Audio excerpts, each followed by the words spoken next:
Bonjour à tous, c'est Grégoire et aujourd'hui je vais vous parler du bracelet connecté qui m'accompagne depuis 2 semaines, le Xiaomi Mi Band 3. Allez, c'est parti. Pour commencer, un rapide tour des specs s'impose. On retrouve à l'intérieur du Mi Band 3 une batterie de 100 mAh, ce qui peut paraître extrêmement petit à première vue, mais qui lui procure une autonomie de 20 jours. Personnellement, j'ai tenu mes 2 semaines de test sans avoir besoin de le recharger. On retrouve aussi un écran de 0,78 pouces, noir et blanc avec une définition de 128 par 80 pixels. Cet écran nous propose une qualité suffisante pour pouvoir exécuter toutes les fonctions disponibles sur le Mi Band 3. D'ailleurs, quelles sont ces fonctions? On retrouve bien sûr l'affichage de l'heure, quand même plutôt utile, ainsi qu'un podomètre, qui est relativement précis, un électrocardiogramme dit ECG, qui lui aussi est plutôt précis et nous donne des valeurs plutôt correctes. Nous avons pu comparer avec une montre de chez Garmin et on était aux alentours de 2-3 BPM de différence. Le bracelet peut aussi nous afficher nos notifications, nos messages et nos appels, mais il ne nous permet pas d'afficher nos notifications des réseaux sociaux.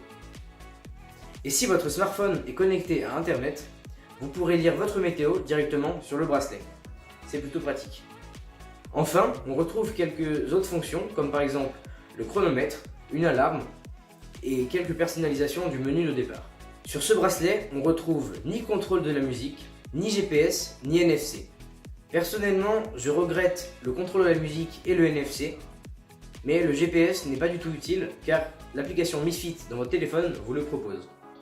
Pour ce qui est du design, le bracelet est en caoutchouc plutôt rigide qui a l'air de bonne qualité à première vue.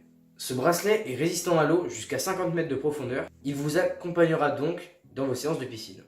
Ce bracelet a été pensé par Xiaomi pour vous accompagner durant vos séances de sport.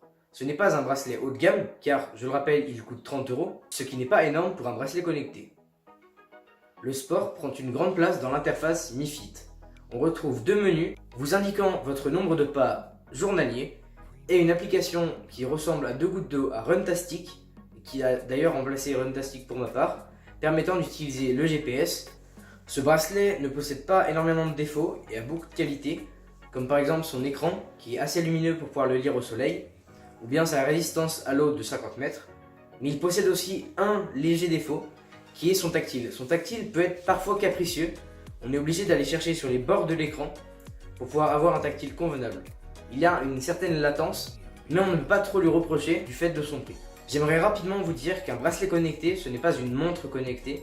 Une montre, vous pourrez accéder à certaines applications et fonctions que vous n'aurez pas sur le bracelet. Le bracelet est beaucoup plus petit et a une surface d'affichage beaucoup plus petite. C'est pour ça que souvent les bracelets sont utilisés seulement pour les activités sportives. J'espère vous avoir renseigné au sujet de mon nouveau bracelet connecté. J'espère aussi que la vidéo vous aura plu.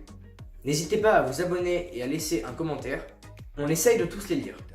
On essaie d'améliorer la qualité de nos vidéos de jour en jour. C'est d'ailleurs pour cette raison qu'on sort une vidéo toutes les 2 semaines seulement. On aimerait en sortir plus, mais on n'a pas envie de faire du travail bâclé. On vous réserve une grosse vidéo pour dans 2 semaines sur notre premier produit qu'on a pu tester. On espère vous avoir au rendez-vous, c'est pour ça n'hésitez pas à vous abonner et à activer la cloche. Merci à tous, c'était Grégoire, au revoir.